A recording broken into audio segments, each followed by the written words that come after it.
자, 오늘 말씀은 사도행전 17장 말씀입니다.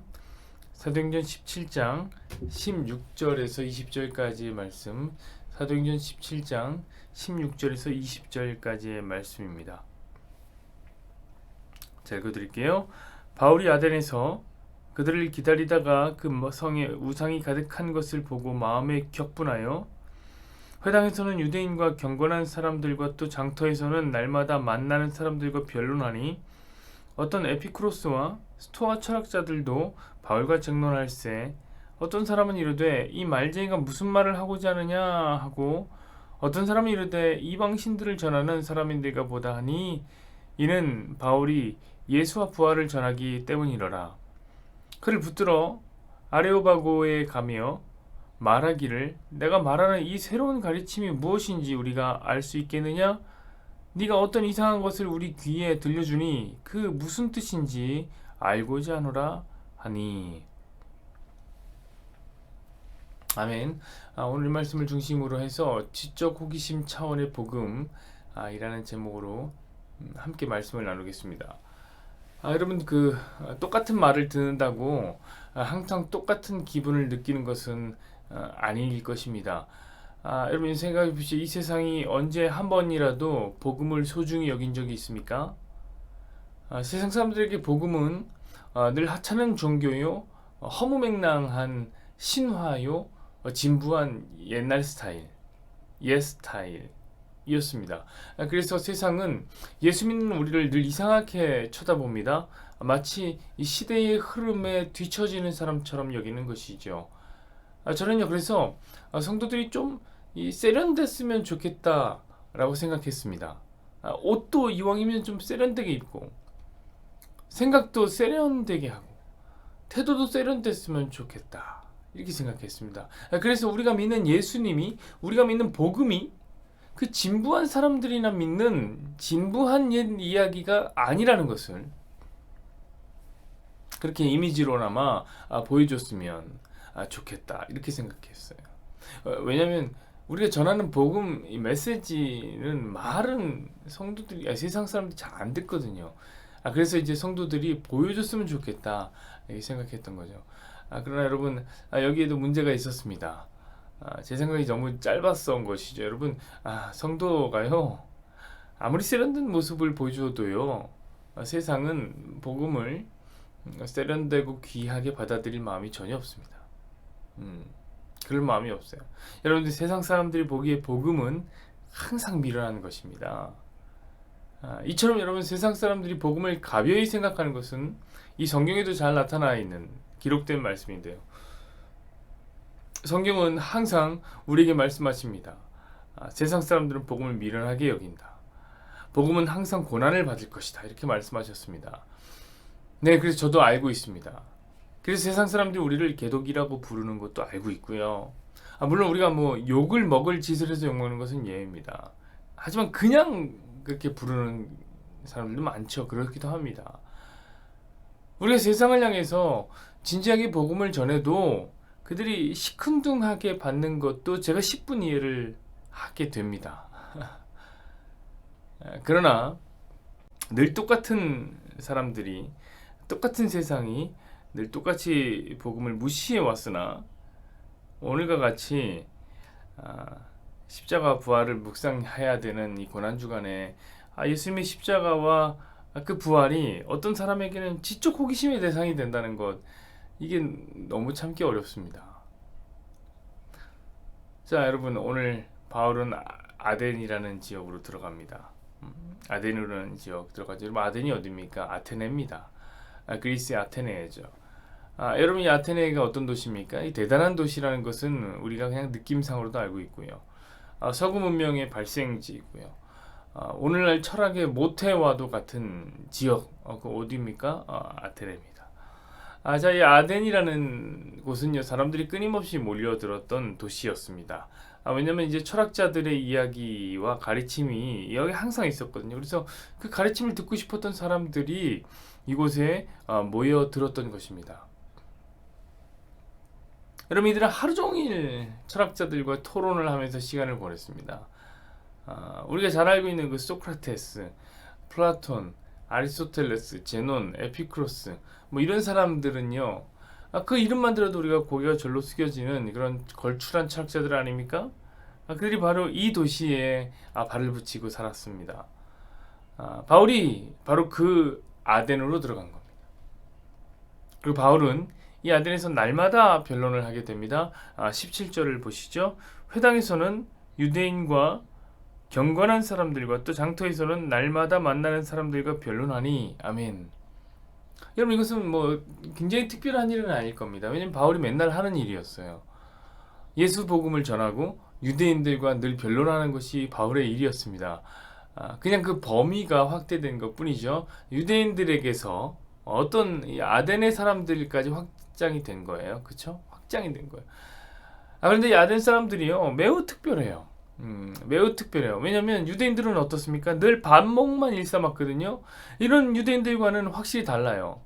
쫓아다니면서 복음 전하는 것을 막는 유대인들과는 다르게 이 아덴 사람들은 바울의 이야기에 귀를 기울였습니다. 18절을 보시죠. 어떤 에피쿠로스와 스토아 철학자들도 바울과 쟁론할 때 어떤 사람은 이르되 이 말쟁이가 무슨 말을 하고자 하느냐 하고 어떤 사람은 이르되 이방신들을 전하는 사람인가 보다 하니 이는 바울이 예수와 부활을 전하기 때문이로라. 그렇죠. 바울은 이 에피쿠로스라는 학파 혹은 스토아 학파들에게 또 다른 이 아덴 사람들에게 예수 부활의 소식을 전했습니다. 그러자 이 아덴 사람들이 더 듣고 싶다 라고 난리가 나는 거예요. 자, 19절 보십시다. 그를 붙들고 아레오바고로 가며 말하기를 네가 말하는 이 새로운 가르침이 무엇인지 우리가 알 수 있겠느냐. 궁금한 거예요. 그렇죠? 아덴 사람들이 바울을 붙들면서 알려달라고 얘기하는 거예요. 여러분 왜 그랬을까요?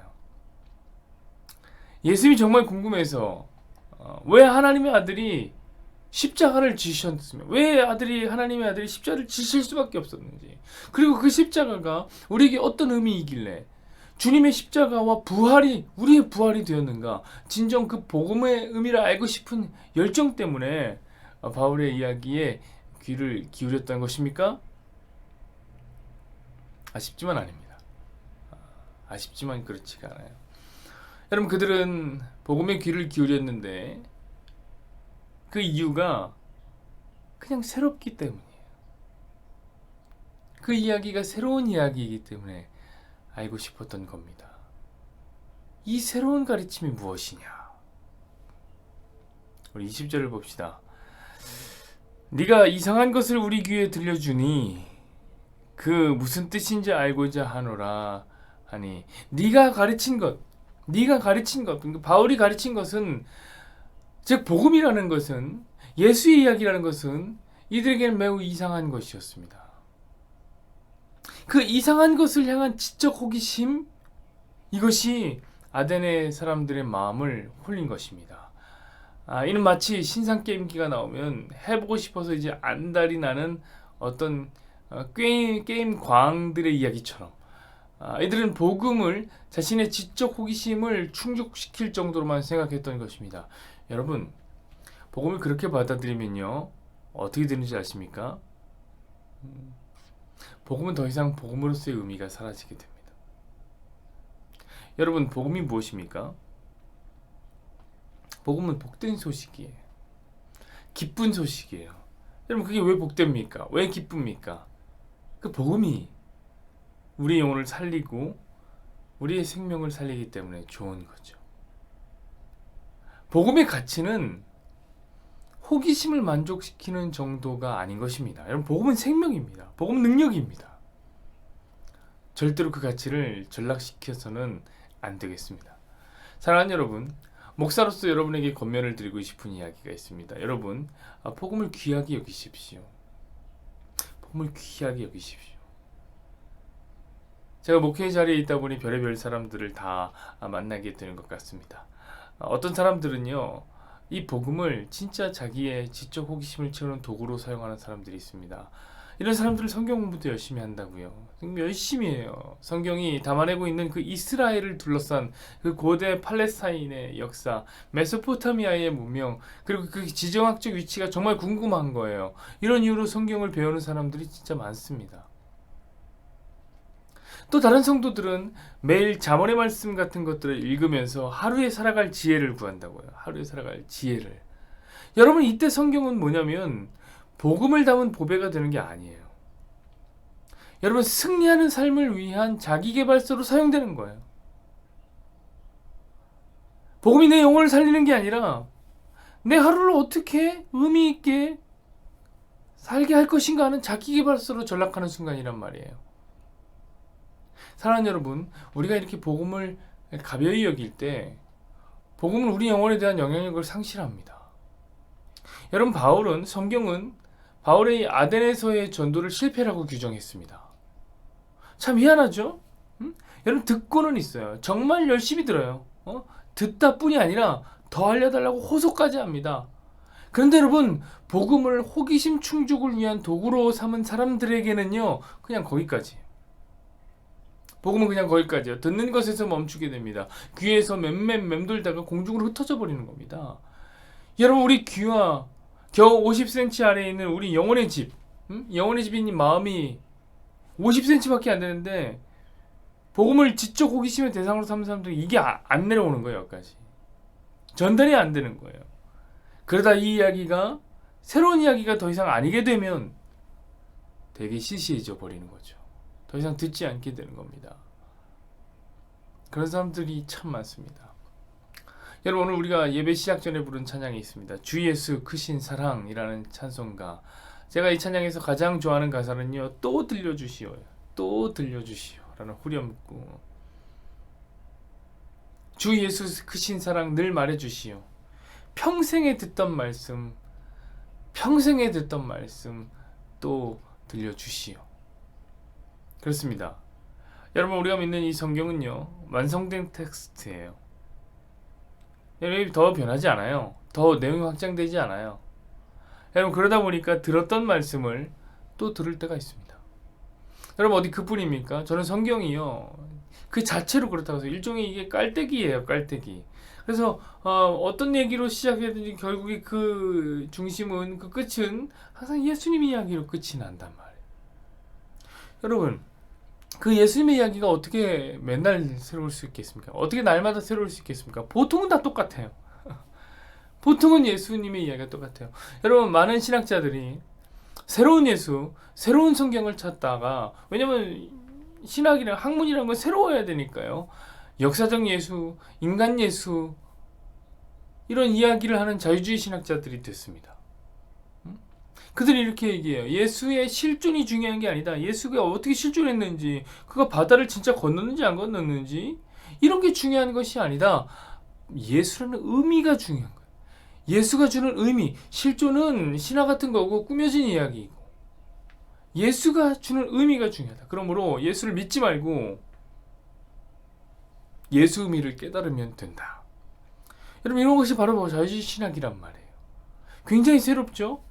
굉장히 새롭죠? 듣는 사람마다 오, 되게 새로운데? 이렇게 생각할 수 있으나 이들이 바로 전형적으로 복음을 지적 호기심을 채우는 수단으로 삼는 사람들입니다.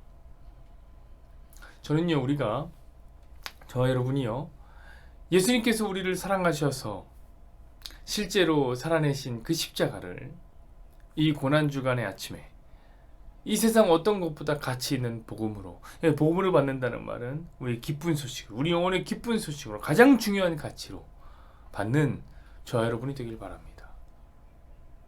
저 배지 않는 천국, 주 예수 계신 곳, 나 밝히 알아듣게 또 들려주시오 라고 말했던 찬양의 작사가처럼, 그렇게 복음이 진정 우리의 삶의 복음이 될 때 우리의 삶이 진정 천국이 될 줄로 믿습니다. 여호와는 내게 복을 주시고 너를 지키시기를 원하며, 여호와는 그 얼굴을 내게 비추사 은혜 베푸시기를 원하며, 여호와는 그 얼굴을 내게로 향하여 드사 평강 주시기를 원하노라. 아멘. 오 주님, 복음은 우리에게 어떤 것입니까? 복음은 우리에게 어떻게 전달이 됩니까? 오늘 바울이 아덴에서 복음을 전하는데 이 아덴 사람들이 복음을 잘 듣더라고요. 귀로 잘 듣습니다. 더 알려달라고 합니다. 근데 이 아덴 사람들이 받아들이는 복음은 지적 호기심을 충족시키는 수단으로서의 복음이었습니다.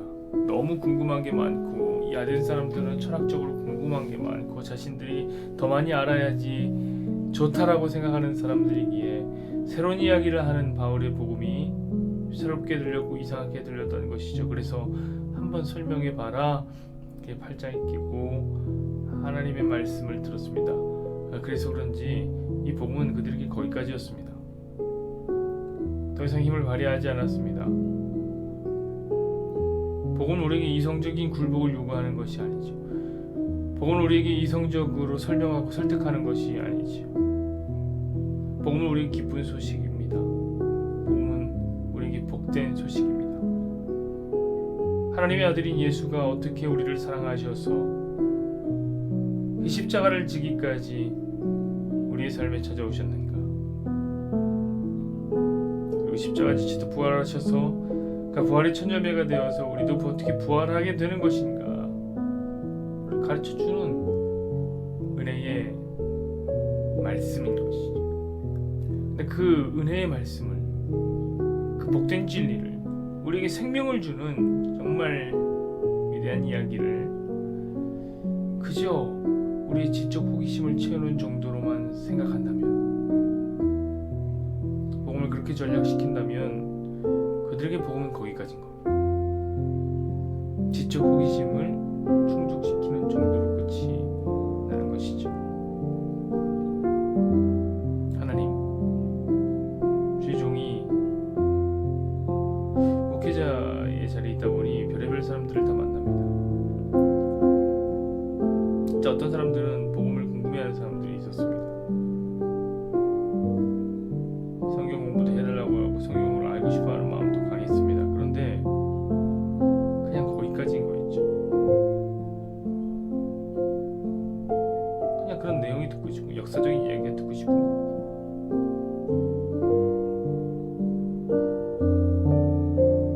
그 예수가 하나님의 아들이 되어서 진정 우리 삶에 어떤 영향을 미치는지, 우리가 어떻게 예수를 믿어야 하는지,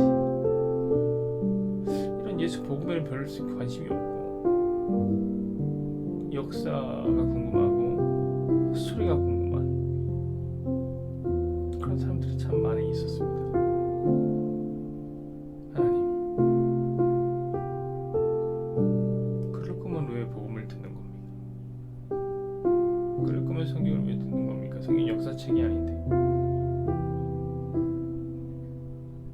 어떤 사람은 성경을 살짝 펼쳐놓고 오늘 내가 적용할 것이 무엇이고 내가 어떻게 살아야 되는지 삶의 방향을 정하기 위해서 성경을 본답니다. 하나님, 아무리 말씀 한 장을 읽어놓고 오늘 나는 이렇게 살아야지, 거기 우리 영혼을 구하는 이야기가 어디 있습니까?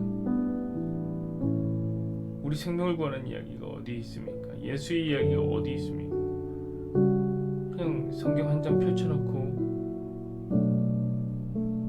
오늘 삶을 잘 살 자기계발서 한 장을 읽은 겁니다.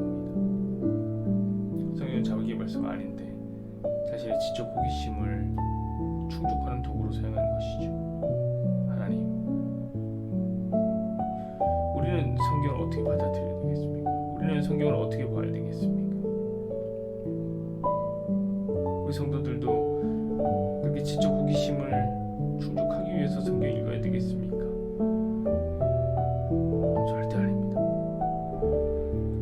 복음의 가치를 인정해야 됩니다. 복음의 가치 있음을 인정해야 되고 선언해야 됩니다. 오 주님, 이 복음이 나를 살립니다. 오 주님, 이 복음이 나를 새롭게 합니다. 오 주님, 이 복음이 우리 인생의 전부입니다. 우리가 복음의 가치를 인정할 줄 알아야지 그 진짜 성도 아니겠습니까? 주여, 주의 말씀이